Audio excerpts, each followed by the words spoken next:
The magic way to get that MR2 past the scrap shell is, rather than leave the scrap shell here, tip up on the side. Plenty of room. The beauty of light cars. It's fairly tidy, all things considered. But no, I've already cut holes in the bulkhead and shit anyway, so it'd never be usable again. These are scrap anyway, they're so cheap, so who cares. 180 converted, normal, sensible road car version. I've just driven it around the block. It drives real nice, even though it's, you know, still got a little bit of finishing to go. It is good. I really fancy one, like a quite mild one like this as a daily now. It's really good.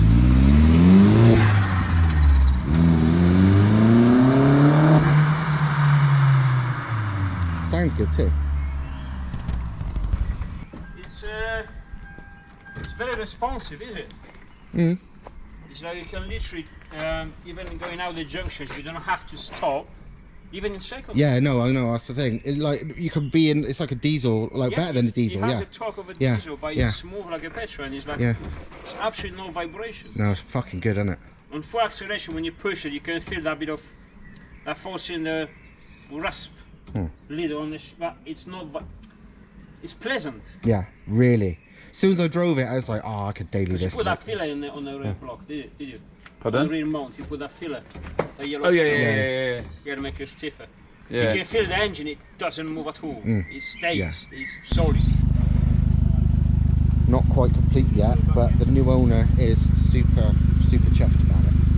I'm not surprised because it's badass. But he just took it for a drive and come back smiling his head off because it's basically as nice as factory, but just got the power these have never had. And he says he reckons it probably did a big flame, it did a big pop. But yeah, I want one of these, like a fairly standard one as a daily now, because it's badass. I absolutely love it. Yeah. You should have seen his face when he came back. I'd never seen him before. Honestly, he come back, he had the biggest smile on his face I've ever seen him smile. That sounds fucking brilliant. He's supposed to just get around the block and put in. Yeah, no, but it's like when you just went around the block and you went around about 5 times, because it's fun, isn't it? As soon as you get in that car, it's like, oh, these are great. That's alright, that is. So are you super chuffed with it? Yeah, it's quite good. It's ace, isn't it? I know. Sounded fucking brilliant when you gave it some down the road as well. Really does sound cool. That's quite good, that is. Lights. It is relatively good. Yeah, it's nice. Thing is, it's, well, you can tell by the fact that you went to go around the block then and didn't come back for 35 minutes. It's it just makes you want to drive it, doesn't it? Did you say relatively good? Yes, it is relatively a good car. Does he still owe you some money for it? Because now it's relatively good, he's got no excuse to not pay you. He's relatively owe me some more money for what you said. It's like, what the actual relatively good? Hey, to be fair, Awesome. I get complained at home. It's always, what do you think of this present? It's alright. Relatively good is a definite solid step up from That's that. better than alright, isn't it? Yeah. Yeah, this is good. It is. It's good because. But you could say it was rubbish and it wouldn't matter because you can see the big massive chuff head you've got at the moment. Oh, that's what it was. Oh, I need to pay Thomas. Yeah, no, it's alright. It's not too bad. Yeah, I can live with this. Yeah, alright. No, it's good. It's good. I like I say, it's surprising. This is the thing. You have to try it to understand it. It's factory. Yeah, it really is. That's what swayed me straight away. Yeah, what I mean is like it handles the chassis, everything handles the power, even though it's twice the power that it was before, if not more. Even easier to drive than standard. Yeah. And standard, they're nice to drive. So it's like this just like it's nice. I'm Have you pulled from third on, like third and fourth? Yeah. It's then when you start feeling, oh, this goes. Yeah, I said that's when it chucked flame. Yeah. On about third, I think it was third gear pull. Smooth, nice. It's powerful. It's smooth. It's friendly. It Yeah, just it's everything. drives easy. It just makes it nice. It makes a nice, like, sporty sound. Yeah, I know. as It's well. enjoyable to drive like- full stop because it sounds good. Yeah, yeah. 'Cause And it's not stupid. it's not too to me, loud. It's that just exhaust nice. is spot on. Yeah, it's lovely. So it's all legal. You got the catalytic converter. It's not too noisy. Not gonna attract too much attention. But it's like you say, it brings that the raspness from the four cylinder that's nicely. Everything is just sporty and everything. Right, back at the workshop with one less car because the customer car, Andy's one, is complete and gone, and he's loving it. I'm going to do a complete sort of review video on that car in a few days, including Andy's own opinion of it rather than just mine. I mean, because I've driven these before, so I know, but this is all new to him. So he'd have had it, well, a week in a few days when I'm going to film it.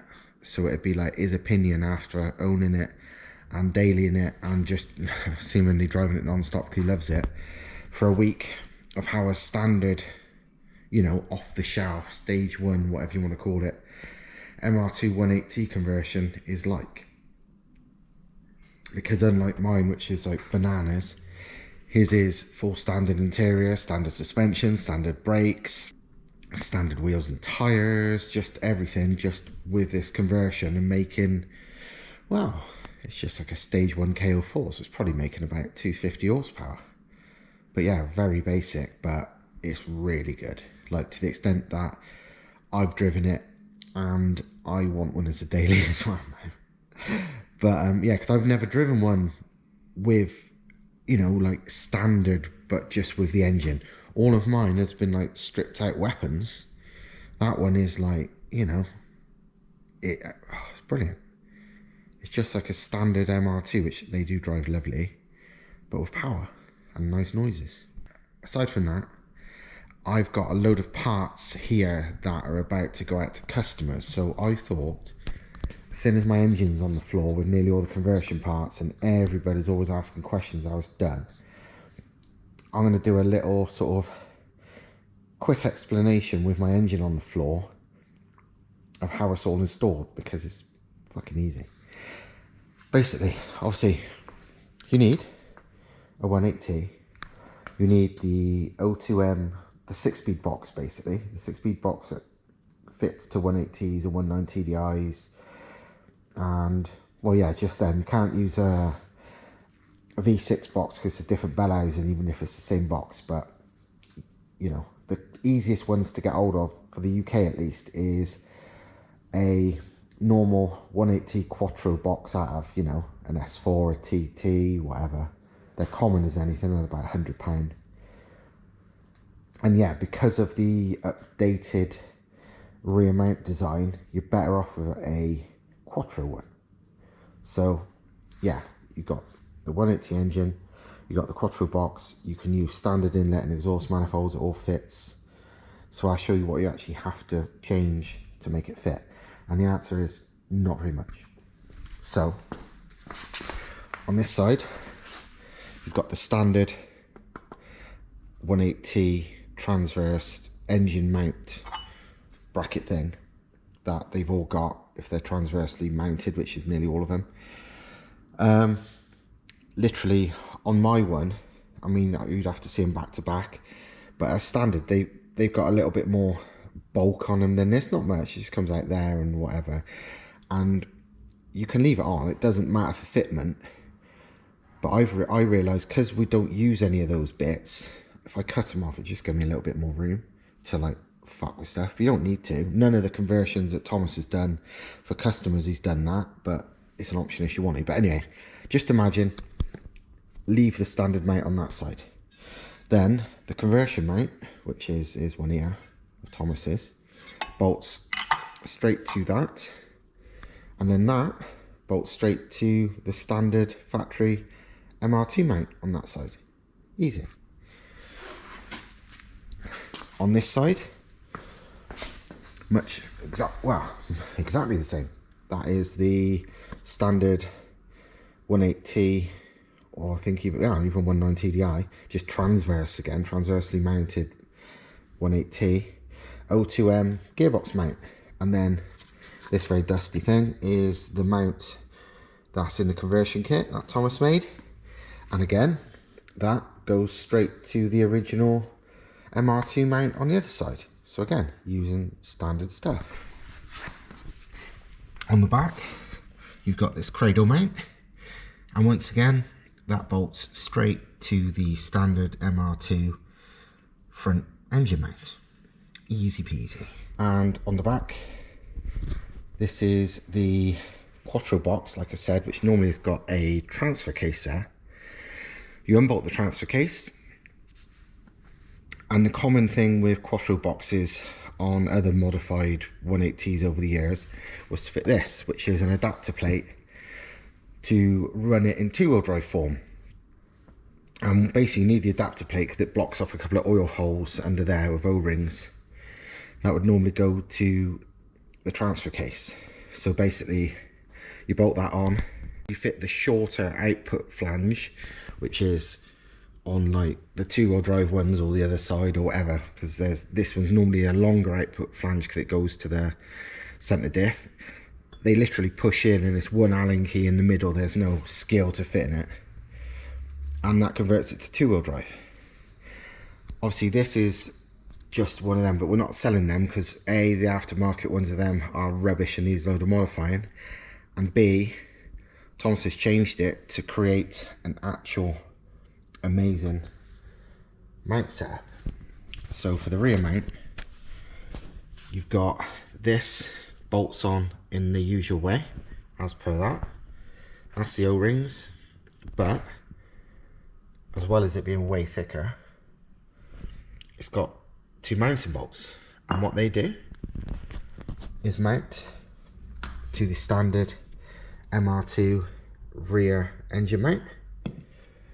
And the only difference is, compared to standard, is rather than bolting directly to the subframe, it bolts this adapter which spaces it down and along a little bit to be perfect for that. And hey presto, that's all 4 engine mounts installed, and that's your engine and box in place in an MR2 with no cutting or welding or anything. Drive shafts, Christ, couldn't be easier.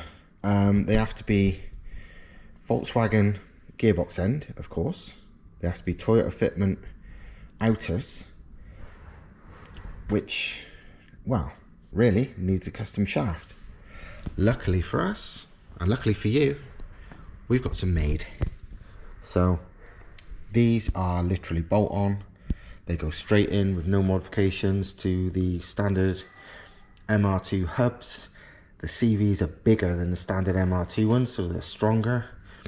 The ABS still works because they've got the ABS rings, and unlike Toyota ones, Volkswagen inner CVs are bolt-in, so these you literally can slip them onto the car without removing anything. You don't have to unbolt any suspension, you don't have to do whatever. These just straight in and out, just as they are. For gear linkage, I know this is grubby and old. This is my engine, which is what, nearly, well, it's been going for what, nearly 2 years now.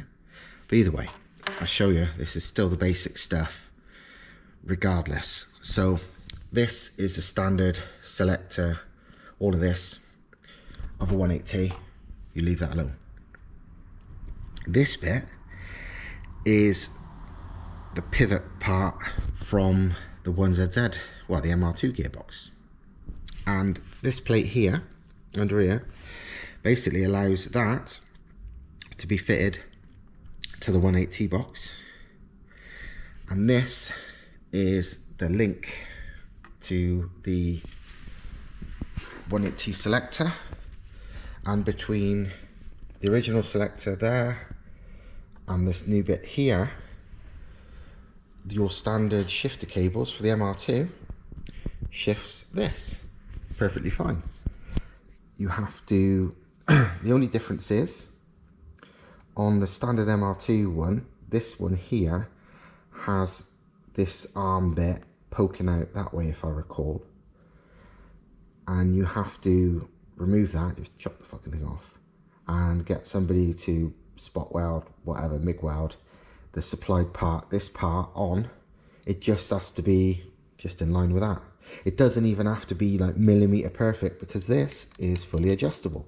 So you can, you just do that and job done. Another part of the 180 conversion kit is fuel system upgrades, which basically you need to convert the standard returnless system to a return style system, as in a not rubbish one. And this is the one I previously had on this car before I upgraded to like the ridiculous fuel pump one, which is irrelevant, so ignore that for now.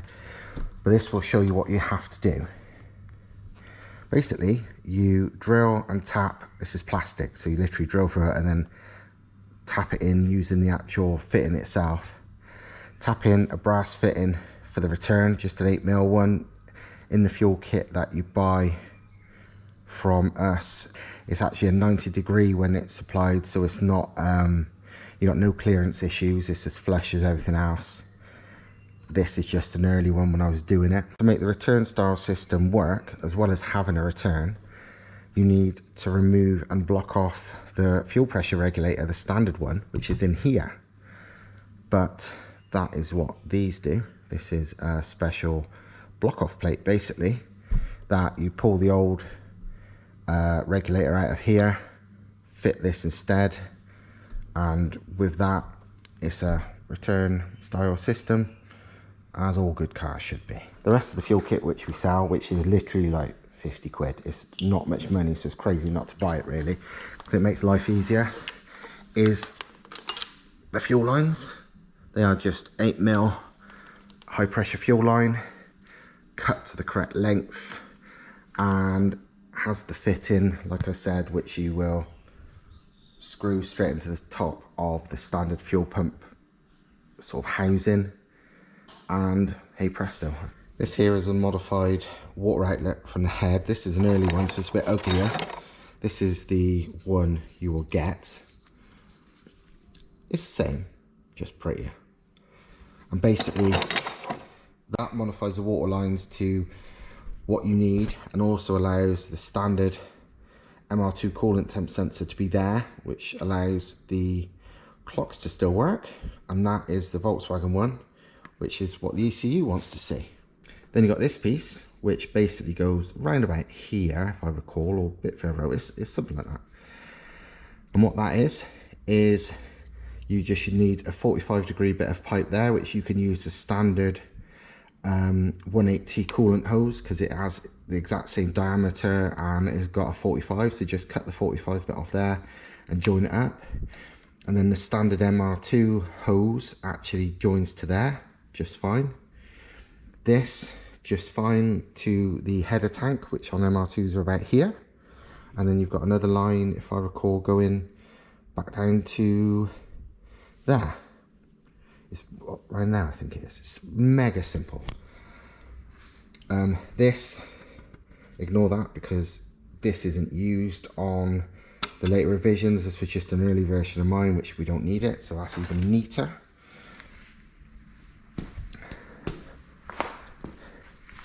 This pipe, again, is supplied with a water kit. This allows you to run the standard water cooling for the turbo, which normally the line comes around here and goes the same way this does, but it goes into crap round here on the 180, which you don't need to use. On this, you would simply cut the rubber hose around here and join it to this one with a supplied adapter, because it's a different size, you see.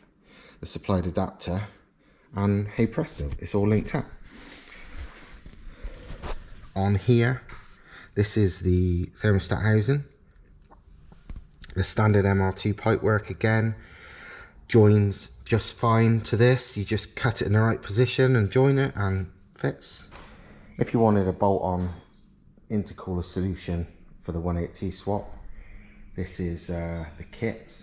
There is a couple of changes on the ones you'd get, just different version of that pipe, but you know, regardless. But this is a direct fit to the MR2 and to the standard KO4 turbos. So you've got turbo outlet to intercooler inlet. Big intercooler, I mean that's like 5 or 6 inches thick in total. It's big. And then intercooler outlet. Then you've got this pipe here which goes to the inlet manifold. That's where the map sensor goes, and that bolts onto the throttle body. Simple. This, again, to make it fully bolt on, these are the mounts. I will quickly show you on my car.